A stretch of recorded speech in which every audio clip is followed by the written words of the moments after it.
Direktorat Reserse Kriminal Umum Polda Metro Jaya memeriksa Ketua Persaudaraan Islam Tionghoa Indonesia terkait pelaporan penistaan agama Pendeta Gilbert Lumo Indong di Mapolda Metro Jaya, Jakarta Selatan. Saksi pelapor diperiksa untuk mendalami persangkaan pasal atas penistaan agama Pendeta Gilbert yang dinilai bermuatan sara dan berharap agar kasus tersebut masuk ke tahap penyidikan.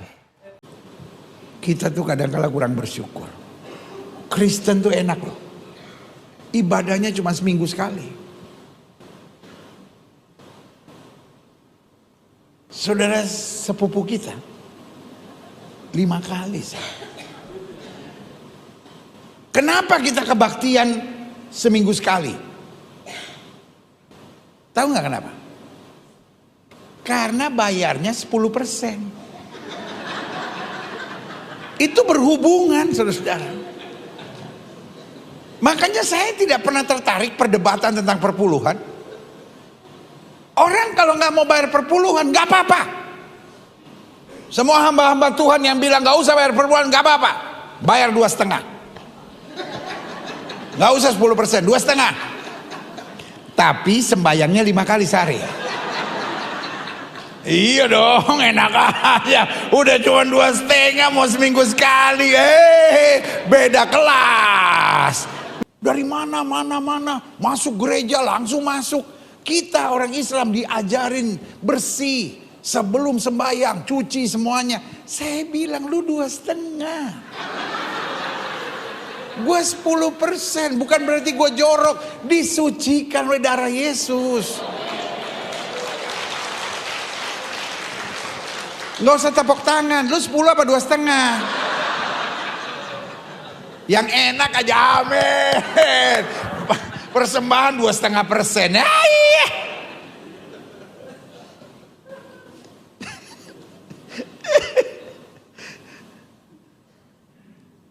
Pak Guntur mana?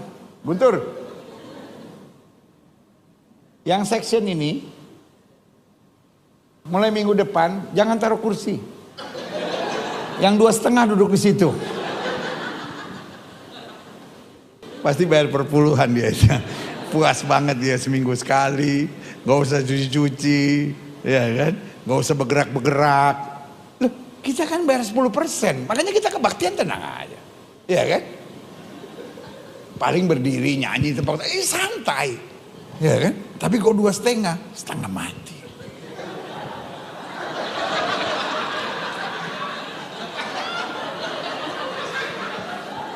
Yang paling berat terakhirnya mesti lipat kaki. Nggak semua orang bisa. Iya kan? Kaki mesti dilipat. Ayah. Tapi ya udahlah 2,5.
Di dalam nama Yesus.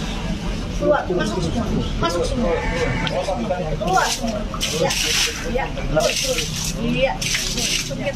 Oke, terus sampai kepala. Dalam nama Yesus. Dalam nama Yesus. Dalam nama Yesus. Angkat tanganmu. Yesus hari ini. melepaskan engkau akan dikubur di dalam nama Yesus. Bapa, dalam nama Yesus. Bapa, dalam nama Yesus. Bapa, dalam nama Yesus. Dalam nama Yesus. Amin. Bapa, di dalam nama Yesus. Anak dan Roh Kudus, masukkan dia, lepas dia dalam nama Yesus. Masukkan namanya, dibuat dalam nama Yesus. Dalam nama Yesus. Dalam nama Yesus. Dalam nama Yesus. Dalam nama Yesus. Selamanya dilepaskan, dihancurkan dalam nama Yesus. Dalam nama Roh Kudus, lepas. Yesus, Yesus, dalam nama Yesus, dalam nama Yesus, dalam nama Yesus, dalam nama Yesus, Yesus, dalam nama Yesus, dalam nama Yesus, lepas, lepas, lepas, lepas, lepas, lepas, lepas dari segala ikatan, dalam nama Yesus. Bapa, lagi terbuka kasih dia, Bapa bagi dia, kau yang memberkati dia, kau yang melepaskan dia, dari segala ikatan, untuk orang keluar, dalam nama Yesus, dalam nama Yesus, lepas, dalam nama Yesus, Roh Kudus, dalam nama Yesus, Shalom, Shalom, Roh Kudus,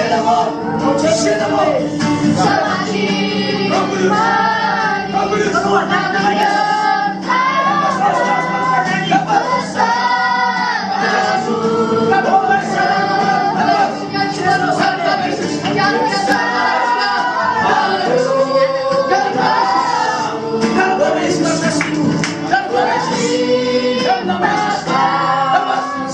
Manusia lama dibuang, dikubur hari ini, sore hari ini, menjadi kuburan yang baru sudah datang dalam nama Yesus, yang baru dalam nama Yesus. Bebas.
Assalamualaikum warahmatullahi wabarakatuh. Berjumpa lagi dengan Jadid HMC ya, channel yang mengedukasi dan menghibur. Kita ketahui bersama Pendeta Gilbert Lumondong ya, itu sudah mau 1 bulan, ya sudah mau 1 bulan dari pertama sekalinya viral khotbah dari Pendeta Gilbert Lumondong yang membandingkan zakat dan cara sholatnya umat Muslim dengan perpuluhan dan cara beribadah umat Kristen. Yang kita tahu bahwa ternyata pernyataan Gilbert itu juga tidak disetujui oleh gereja-gereja dan pendeta yang lain. Karena menurut beberapa pendeta, perpuluhan bukanlah kewajiban. Dan ada beberapa orang juga menyayangkan pernyataan Gilbert yang mengatakan kalau di Kristen itu ibadahnya lebih santai, lebih gampang. Hanya seminggu sekali, duduk, berdiri, nyanyi, tepuk tangan, sesimpel itu. Beda dengan umat Muslim yang begitu banyak aturan demi aturan. Bahkan nggak sembarangan. Orang harus ya bisa beribadah itu nggak sembarangan, teman-teman. Harus ada ya tata caranya, aturannya. Harus membersihkan diri dulu. Beda dengan mereka, mau kamu baru pulang dari sembeli ayam, dugem, atau apapun. Yang penting bayar 10%, sah-sah saja datang ke gereja menghadap Tuhannya. Memang beda ya. Jadi ini sudah 1 bulan, dan banyak sekali teman-teman yang menanyakan, bagaimana kelanjutan dari prosedur, ya, prosedur yang sedang berlangsung di kepolisian. Karena kita tahu, Gilbert Lumondong resmi dilaporkan oleh Farhad Abbas, ya, ada Farhad Abbas yang melaporkan. Terus yang kedua juga adalah dari Persaudaraan Islam Tionghoa Indonesia atau PT ya. Ini adalah yayasan atau organisasi di mana di organisasi tersebut menaungi orang-orang Tionghoa yang mualaf ataupun terlahir dari agama Islam, ya, punya orang tua Islam. Ya, mungkin teman-teman sebagian sudah tahu, PT ini cukup terkenal karena Pak Yusuf Hamka juga ya. Pak Yusuf Hamka adalah penasehat di PT atau Persaudaraan Islam Tionghoa Indonesia. Di sini saya tampilkan 2 minggu yang lalu resmi dilaporkan teman-teman. Dan tadi ya kita juga sudah tampilkan di sini dikatakan polisi periksa pendeta Gilbert Lumondong terkait penistaan agama. Ya, polisi periksa pendeta Gilbert Lumondong. Kalau kita lihat di sini teman-teman ya, kalian bisa lihat bahwa laporan memang sudah dibuat dari 2 minggu yang lalu oleh teman-teman dari PT, dan sampai detik ini, saya ingin kabarkan ya, sampai detik ini belum ada info lanjutan mengenai bagaimana kelanjutan dari laporan teman-teman terhadap pendeta Gilbert. Tapi sebelumnya saya tampilkan dulu ya. Saya tampilkan dulu biar teman-teman tahu apa yang terjadi.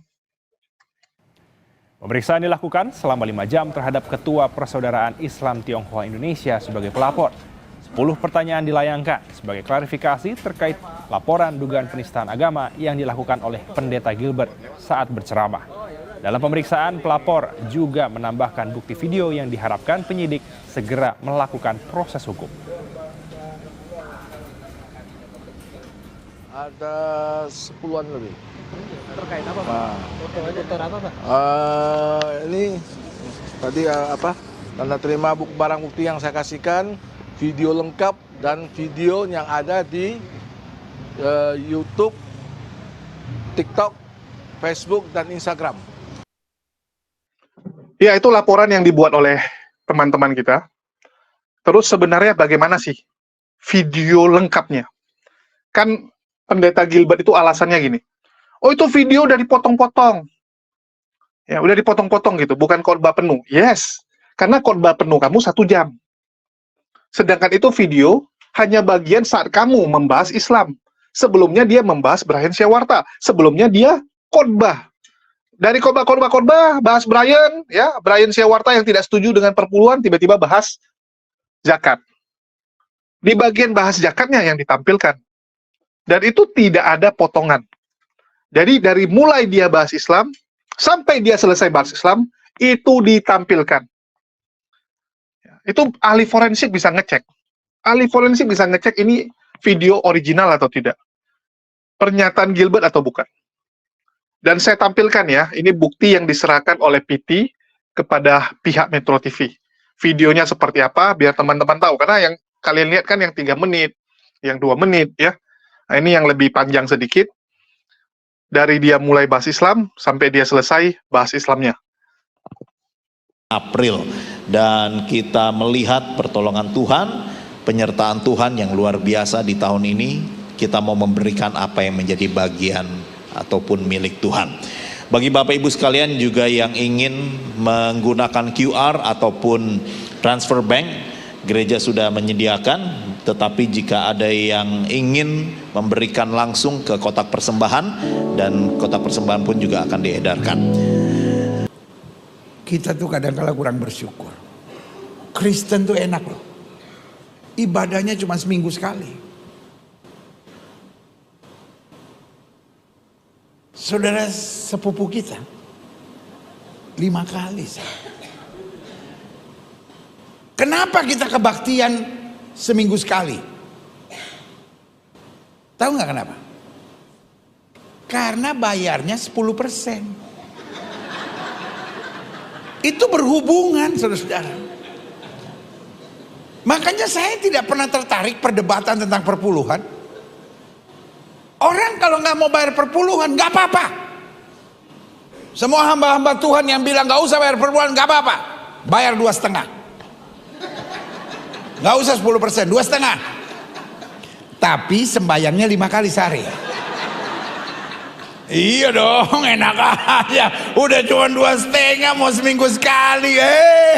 Beda kelas. Naik pesawat saja, naik pesawat ekonomi sama bisnis kelas makannya beda. Ekonomi di kotak, bisnis kelas ada piringnya. Ya tuh. Ekonomi belakang, bisnis kelas depan. Ekonomi sempit.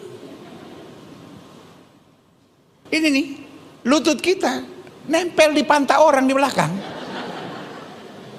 Kita gerak sedikit, kita gerak dikit, apalagi yang depan kita gendut lagi orangnya. Aduh, orang gemuk itu paling sengsara naik ekonomi. Sebelah kita ngelotot terus, bayar sama, make lebih.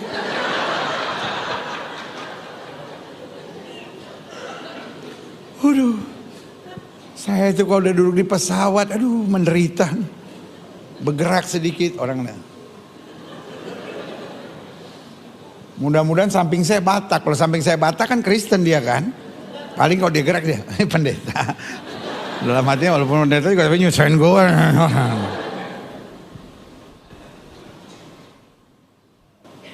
Yang berdebat perpuluhan, apa itu perpuluhan? Jangan duduk di kursi, karpet. Loh iya kan?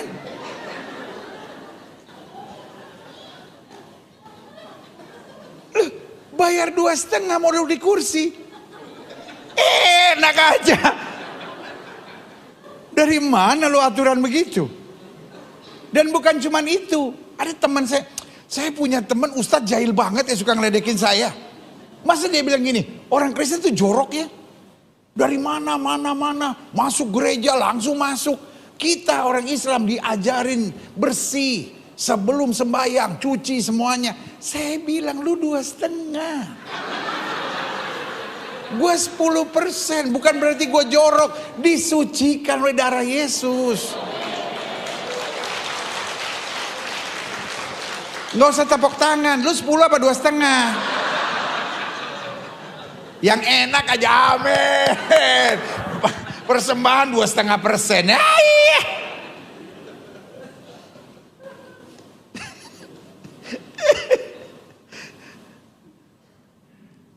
Pak Guntur mana? Guntur.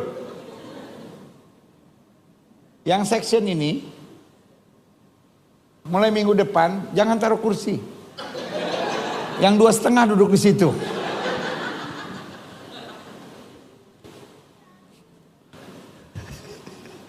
Ada yang nanti saya gini, pasti bayar perpuluhan dia. Puas banget dia seminggu sekali, gak usah cuci-cuci, ya kan, gak usah bergerak-bergerak. Loh, kita kan bayar 10%, makanya kita kebaktian tenang aja, ya kan. Paling berdiri nyanyi tempat, santai, ya kan. Tapi kok 2,5, setengah mati.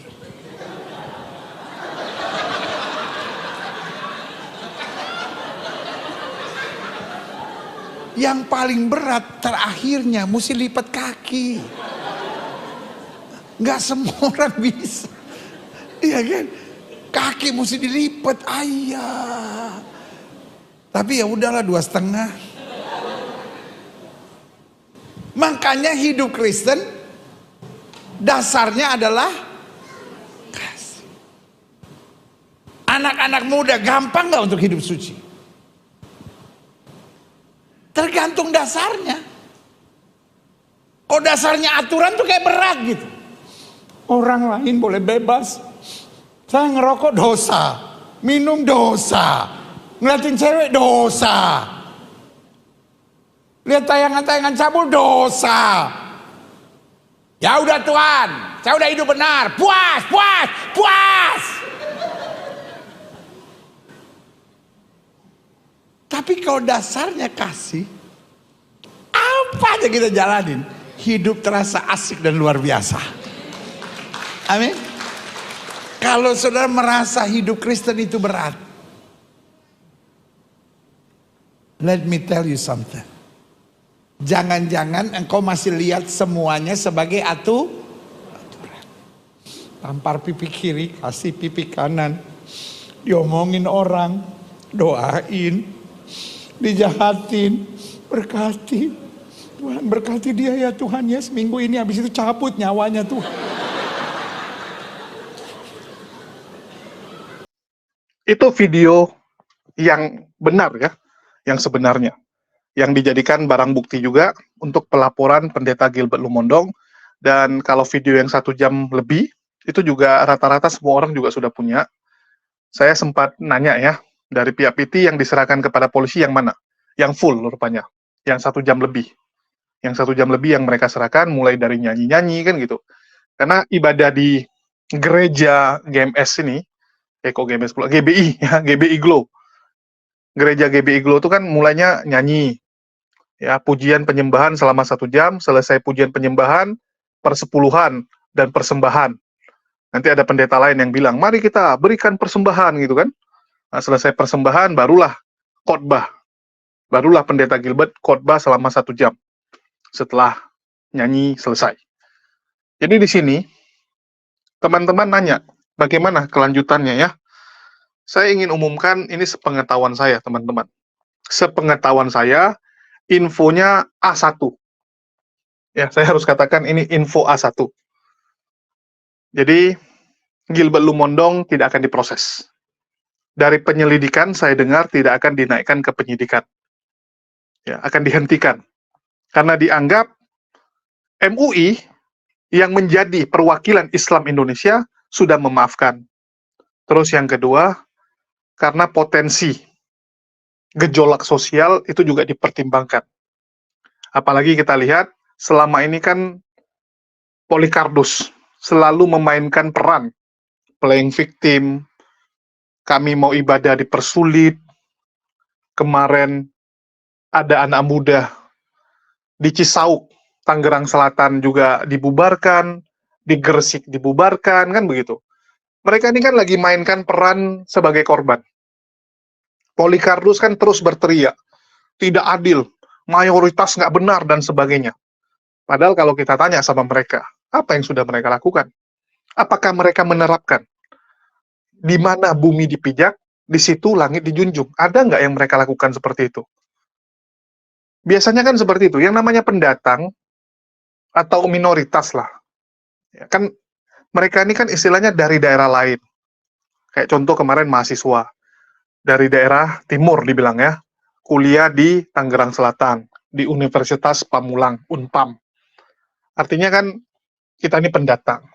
Harusnya kan menerapkan apa? Menerapkan di mana bumi dipijak, di situ langit dijunjung.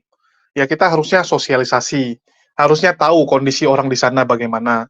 Kalau memang di sana jam 9 malam sudah sepi, ya tolong dihargai.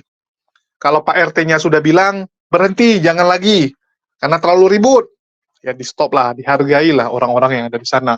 Jangan merasa, wah ini agama, kami nggak peduli, mampus itu sama kau gitu kan. Ini demi agama, kau hentikan, ku buat viral. Ini yang nggak benar. Sekarang teman-teman, kadang-kadang kita kasihan ya, sekarang ini RT-RT, umat muslim ini serba salah. Nanti dikerasin, mereka dikit-dikit bilang, saya viralkan, saya rekam, saya buat cerita kalau kami terzolimi dan sebagainya. Tapi nggak dikerasin melunjak. Serba salah teman-teman. Padahal sudah dikasih peringatan pertama, peringatan kedua, tapi nggak pernah diperdulikan, nggak pernah dihargai. Ini yang susah. Jadi solusinya bagaimana? Kalau menurut saya ya, ini Babinsa harus lebih aktif. Kalau memang sudah dikasih peringatan mereka nggak peduliin, Harusnya Babinsa yang turun tangan. Kalau memang nggak bisa juga, naik ke kepolisian untuk menghentikan kegiatan-kegiatan yang membuat keonaran. Ya, kegiatan yang berpotensi membuat keonaran di daerah tersebut. Itu harus dihentikan. Kalau memang sudah menyalahi ya, sekali lagi, kembali lagi, itu menyalahi nggak? Contoh, itu tempatnya rumah, kos-kosan atau apa, terus digunakan untuk apa? Kalau memang nggak digunakan sebagaimana mestinya, dan itu melanggar hukum. Kalau melanggar hukum ya, sekali lagi, kalau melanggar hukum, ya memang itu ranahnya kepolisian. Ranahnya kepolisian. Cuman memang di Indonesia ini ada kearifan lokal. Ada kearifan lokal, contoh, ada tindakan yang nggak benar. Ada misalnya perzinahan yang terjadi. Itu masyarakat yang gerebek. Masyarakat yang datangi rumah tersebut, gerebek rumah tersebut. Padahal itu kerjaan polisi, nggak boleh. Begitu juga kalau ada tempat yang dipergunakan tidak semestinya. Ini rumah tinggal, tiba-tiba jadi tempat karaoke, jadi tempat pijit yang enggak. Nah, itu masyarakat kadang-kadang mau gerebek. Padahal itu tugas kepolisian. Tapi selama ini aman-aman saja, kan begitu. Jadi kembali, dampak sosial ini sedang dipertimbangkan juga oleh pihak kepolisian. Jadi kita maklumi lah. Karena kita susah, teman-teman. Yang kita hadapi ini anak bawang.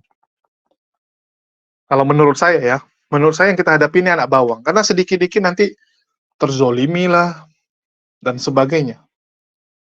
Ini yang terjadi, teman-teman. Belum lagi buzzer-buzzernya. Kita lihat bagaimana Cokro TV, ya, terus Ade Armando mengatakan, wah ini penindasan dan sebagainya. Halo. Coba lihat umat muslim. Kemarin tuh, di wilayah Sulawesi Utara, ada mualaf mau bangun musola di samping rumahnya. Musola loh, cuman bangun musola di samping rumahnya, itu dilarang. Dilarang. Ada nggak teriak-teriak? Nggak ada, biasa aja. Ya sudah, nggak dikasih, ya udah.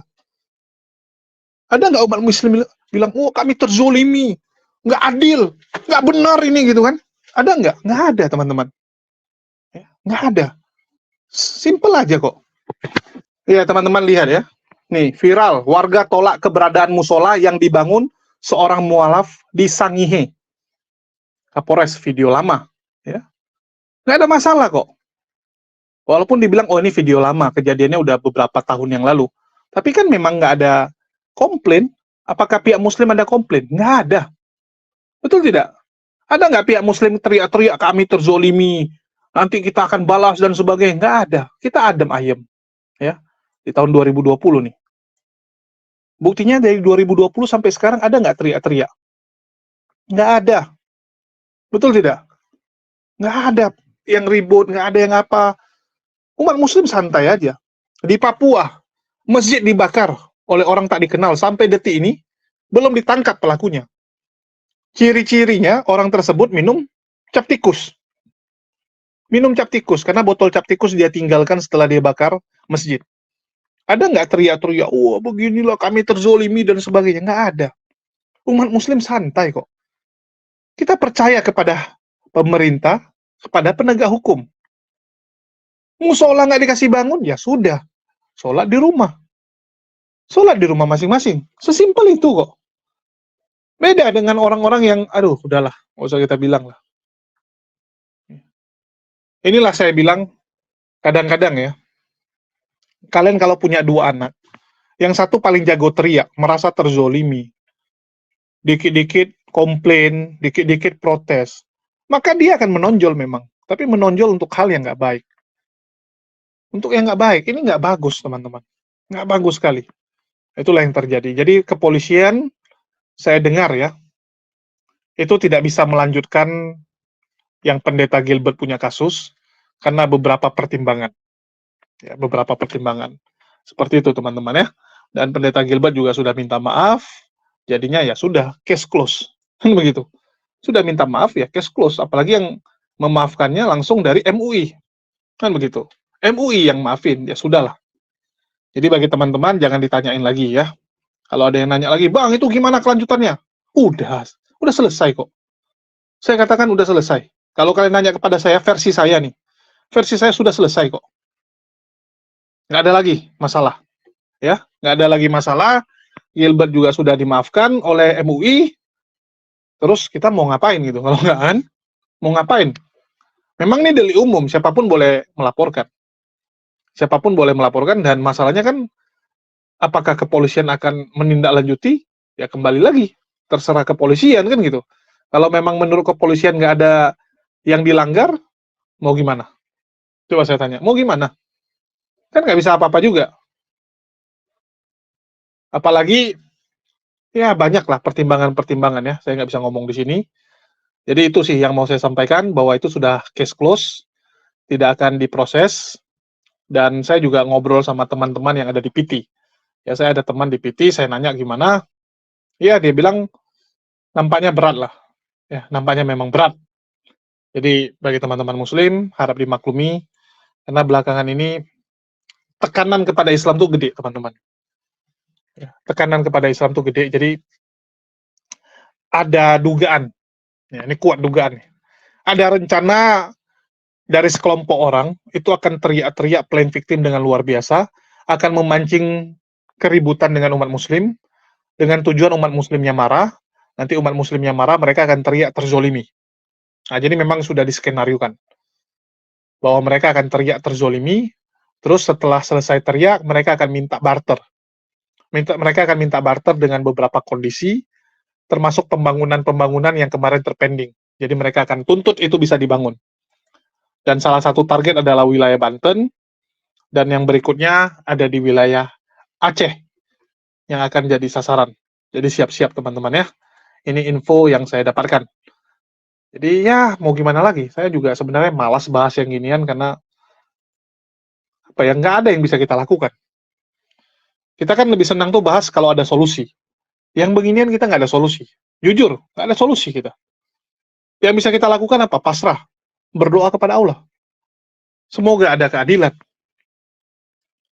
Karena sebenarnya kalau kita lihat, makin ke sini ya, hujatan demi hujatan kepada Islam tuh makin ganas. Kita lihat, Sob Katul bebas nginjak Quran. Ada nggak ditangkap? Nggak ada. Uti Watimena, itu juga aman sampai dia meninggal kan. Terakhir meninggal sendiri. Sob Katul juga sama, aman. Kalian kalau nginjak Quran, apalagi kalau Polycarpus yang punya masa, itu pertimbangannya besar tuh untuk diurus. Inilah yang susah ya. Karena semuanya kan dianalisa, dampaknya dan sebagainya. Inilah yang kadang-kadang nggak bisa diterima oleh masyarakat gitu. Kok bisa gitu? Ya. Kok enak kali gitu? Ya mau gimana lagi? Ya. Memang kondisinya lagi seperti ini teman-teman. Kondisinya lagi seperti ini. Walaupun kita sayangkan, tapi ya sudahlah. Ya, itulah yang terjadi. Suka tidak suka, ya kita harus menerima keadaannya. Kita harus terima keadaannya seperti itu. Oke, mungkin itu aja yang bisa saya sampaikan. Makasih buat teman-teman semua yang udah nyimak dan mendukung channel ini. Makasih buat semuanya. Di akhir kata saya ucapkan, wassalamualaikum warahmatullahi wabarakatuh. Sampai jumpa di lain kesempatan. Kenapa dia selalu dicari-cari orang? Karena dakwahnya yang super duper lah pokoknya. Oke, kita langsung ketemuin saja Bang. Siapa? JLS. Wih. Oh, jadi gua. Oh, jadi gua. Ini Bang Julius. Blacklight dulu. Tunggu. Backlight ya? Oke. Bang Julius, Tunggu. Ini perlu klarifikasi nih. Oh, perlu klarifikasi gimana?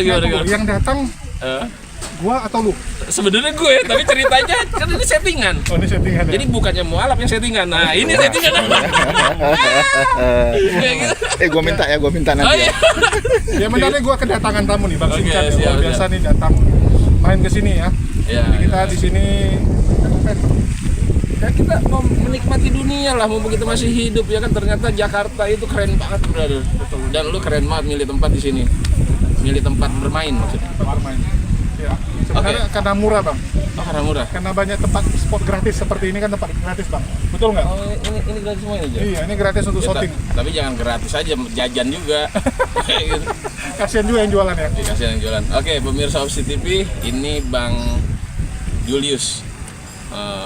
memang orang pada nanya nih, kenapa sih ditutup selalu pakai masker Bang Julius? Kenapa selalu pakai masker? Loh, kalau perempuan kan harus pakai hijab, kalau cowok harus pakai masker.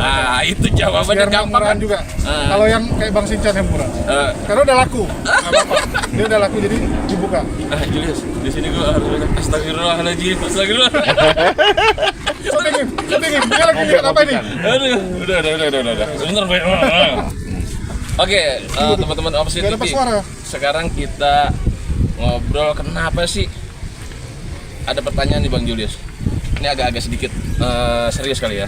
Kenapa sih ente memilih dakwah di media online?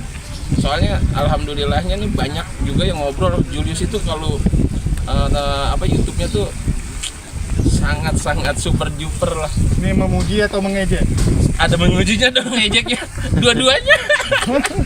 Jadi kalau bicara kenapa kita dakwah di YouTube ya? Oke. Aduh, ini semua kalau mau dibilang dakwah satu sisi malu ya. Tapi ya karena teman-teman bilang dakwah ya udahlah kita bilang dakwah juga lah ya. Dakwah. Ya, jadi kenapa bisa di medsos ya? Yang pertama kalau mau dibilang ya semua lillahi ta'ala. Ya, memang udah dari Allah yang nyuruh, kita cuma jalani.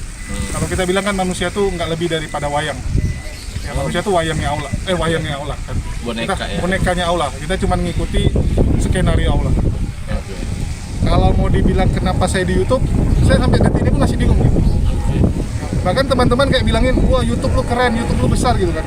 Iya. Tapi saya nggak pernah merasa YouTuber, jujur ya, nggak pernah merasa YouTuber. Tapi lu tuh YouTuber 5 bulan udah dapat silver button yang YouTube yang baru ini kan, JHDC. Jadi HDC, HMC, waduh salah. Jadi HMC itu subhanallah itu keren banget. Cuman ya balik gitu kan. Kalau mau dibilang kan semua yang penting niat.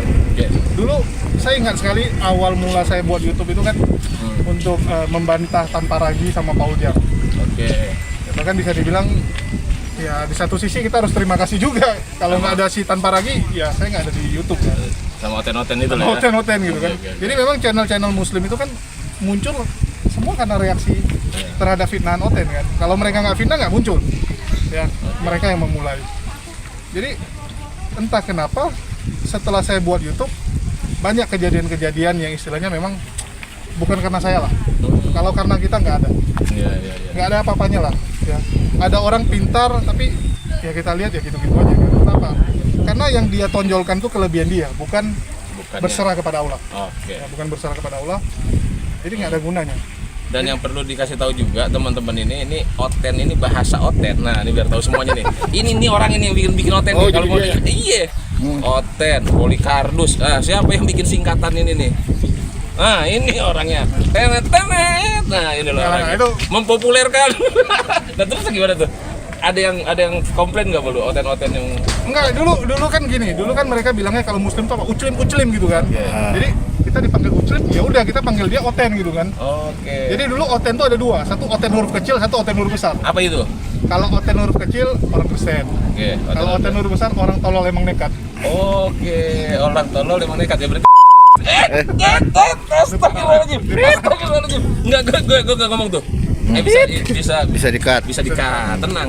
Tapi itu live loh. Udah nggak apa-apa, klarifikasi. Verifikasi. Dia minta maaf, Oten. Oke. Gimana? Awal mulanya itu sih. Awal mulanya itu ya. Jadi terucap Oten sama Polikardus. Kalau Polikardus gimana tuh? Ya kan mereka polemikus. Cuman kalau polemikus kan cuma membuat polemik. Kalau mereka ini kan membuat polemik karena dibayar. Jadi kardus banget ya. Ada kardusnya gitu kan. Ada kardusnya yang membuat mereka mau menjadi polemikus. Itu sih bedanya. Hebat banget ya.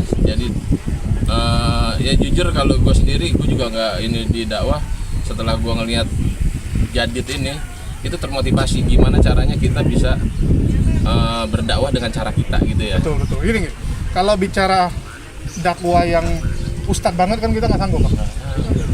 Hadis ya gue kagak tapi hafal. Karena selain harus kuat hafalan, ya, hidupnya juga harus benar. Kita nggak bisa benar 100% soalnya. Kayak tadi gini gue ngeliat, mata gue ngeliat. Banyak kali godaan ya? Banyak kali godaan ya bang. Sumpah, gila. Kita nggak sanggup yang gituan. Jadi kalau dibilang sama Ustaz Wafi gini, enakan kalian dia bilang. Yang punya label Ustaz tuh berat soalnya kan. Harus jaga hidup. Kalau kita ya kasarnya gini lah. Kita nggak pernah mengaku diri kita suci. tapi kita berusaha untuk jadi orang lebih baik. Itu yang lebih penting kan. Daripada merasa hidupnya benar, tapi rupanya hidupnya nggak benar. Lebih bagus kita sadar diri, tapi kita ke arah yang lebih baik. Yang penting kan itu. Itulah kenapa kita bergaul sama Bang Ang, kan gitu kan?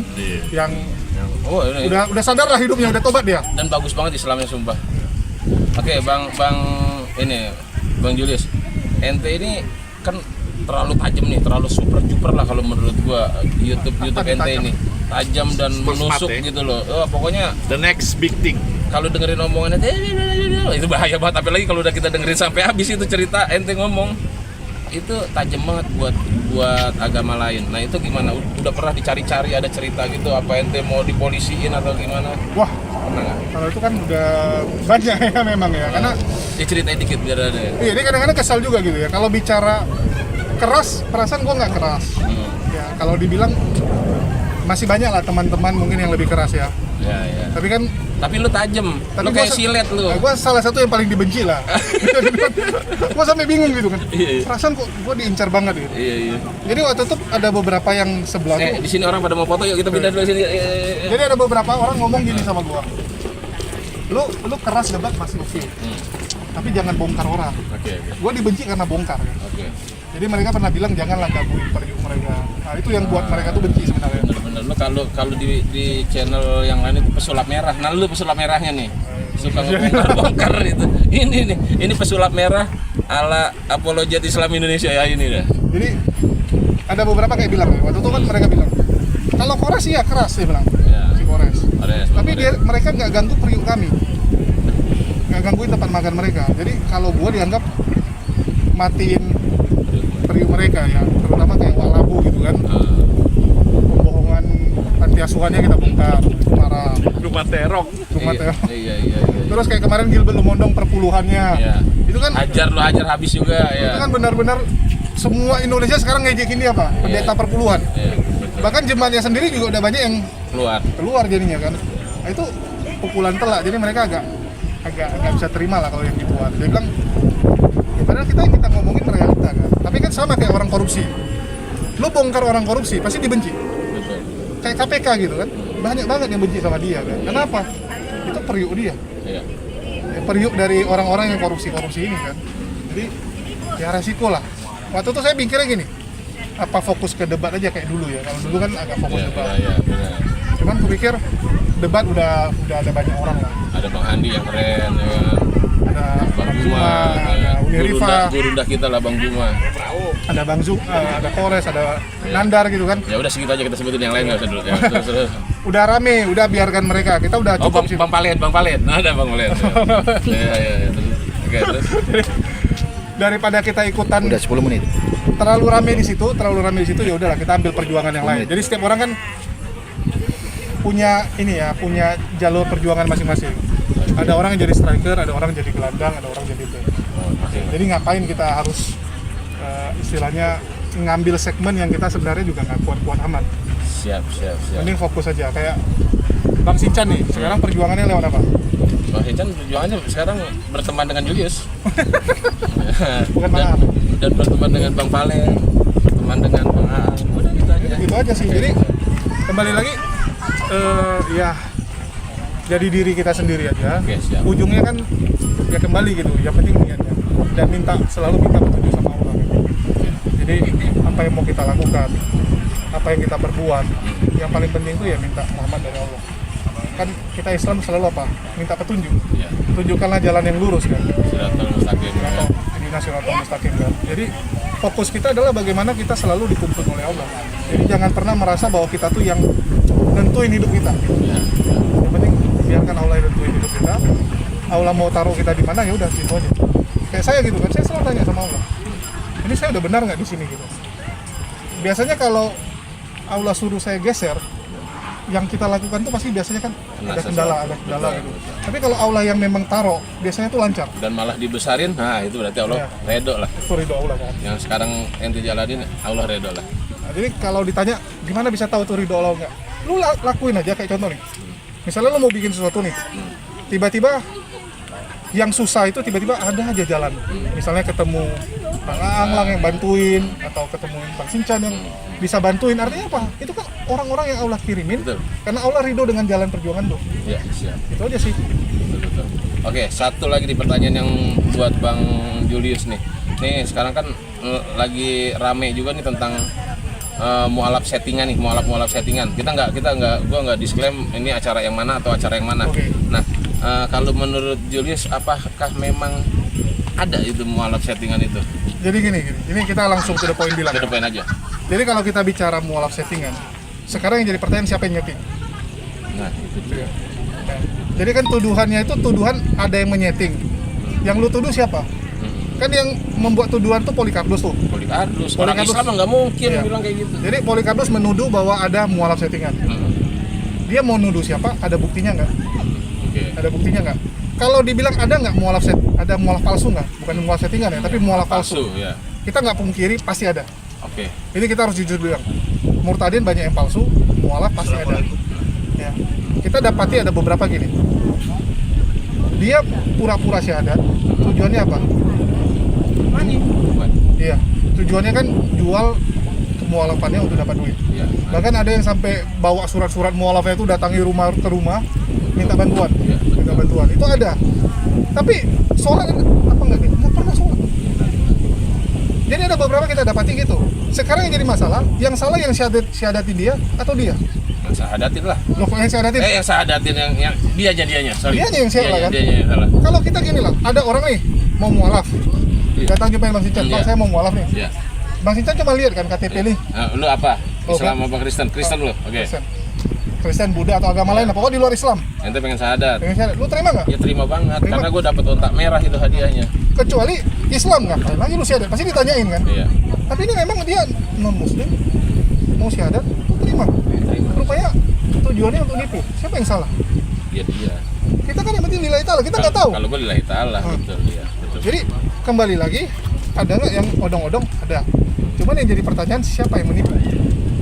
Ya, siapa yang menipu? Kan Itu begitu. yang harus dicari tahu, siapa yang menipu, lu atau yang mensyahadatkan. Tapi alhamdulillah satu hal ya, ini yang teman-teman harus Oke, tahu. siap. Yang mualaf palsu gitu, artinya kan dia non Muslim, Ah, memilih mualaf Ah. supaya dapat keuntungan. iya. Artinya Ah. apa? Artinya orang itu nggak benar. Tapi kita alhamdulillah orang seperti itu bukan Islam. Ah, Positifnya itu ya? Itu benar. Positifnya itu itu. positifnya. Banyak orang nyamar-nyamar seperti itu. Ah, Sedangkan yang Muslim, Muslim. ada nggak yang pura-pura murtad untuk cari duit? nggak akan ada. Insya Allah. Insya Allah sampai detik ini ya, kita belum menemukan. Kita nggak tahu besok ya, tapi Iya, sampai detik ini Nggak kita ada. kalau ada orang menyamar jadi non Muslim, Ah. begitu ditanya, lu Islam atau enggak? Dia pasti ragu jawab. Jawab, masih ragu dia. Dia nggak berani menipu. Ah. Kenapa? Karena kalau dia mengatakan dia bukan Islam, Selesai udah. Kayak murtad. menyangkal udah. Iya. murtad dia. Walaupun dia Islam udah murtad Udah itu. murtad. Walaupun dia ngaku gua bukan Islam, udah murtad kan? Udah murtad kan? Iya, betul. Alhamdulillah nggak ada yang berani sampai seperti itu. Oke. Ya, jadi kembali lagi ya kalau dibilang palsu nggak palsu, ya yang penting kita nggak ikut terlibat, ya dan nggak ada niat kita untuk menipu. Kalau orang tersebut mau menipu, ya itu dosa-dosa dia. Oke, sekarang buat mualaf nih, ente kasih pandangan buat buat orang-orang Kristen yang pada mau kayak begitu deh, yang kerjaannya cuma mau minta-minta dengan yang tadi ente bilang. Apa kata-katanya nih? Langsung dari ini. Julius nih. Ini ada juga ya yang kemarin ya. Langsung kita sebut nama nggak apa-apa. Oke, boleh. Lina Wijaya ya, mungkin teman-teman semua pada tahu kan. Dia dulu pernah syahadat, ya. Terus berapa bulan? 6 bulan ya, 6 bulan balik ke Kristen. Rupanya dia tujuannya apa? Tujuannya hanya untuk supaya dapat label murtadin. Karena kalau dapat label murtadin, nilai jual lebih tinggi. Nilai jual lebih tinggi kan. Betul, Jadi iya, betul. kembali kalau memang tujuannya seperti itu kan yang dosa dia. Ya. Terus kalau dibilang untuk para mualaf kita mau ngomong apa nih? Ya kembali lagi gitu. Nggak ada keharusan itu sebenarnya mualaf itu ditolong. Ya. Memang orang mualaf itu wajib ditolong oleh orang-orang muslim. Tapi nggak ada kewajiban terus lagi nih. Mualaf itu kenapa sih seakan-akan lu mualaf itu harus dibantu gitu. Perasaan ingin dibantunya itu yang salah. Yang membantu nggak ada salah, yang merasap gua mualaf nih, bantu gua dong. Nah, itu yang mental yang salah gitu. Kalau ada orang jadi mualaf dengan mental pengen ditolong orang itu, gua bilang kebangetan sih. Kebangetan ya. Jadi lu mualaf, orang nolong syukur, nggak nolong nggak ues gitu. Kenapa lu harus jadikan itu kayak seakan-akan gua mualaf tolongin gua dong gitu. Nah, itu udah kelewatan sih ya, karena ya kembali lagi gitu, lu punya tangan, punya kaki, kecuali lu cacat atau lu mungkin ada kekurangan nggak apa-apa. Ini lu sehat, masa lu nggak bisa kerja? Setuju gua. Karena prinsip gua itu, di dunia ini kalau lu memang mau kerja, nggak mungkin nggak bisa makan. Siap. Pasti ya. Lu jelek-jelek lu minta tolong ke teman lu atau nggak ke orang-orang aja lah. Gua butuh kerja, pasti ada yang tolong. Pasti tolongin. Pasti ada. Yang penting mau kerja. Ya. Kalau udah malas Mau ya itu aja. lain cerita. Lain cerita.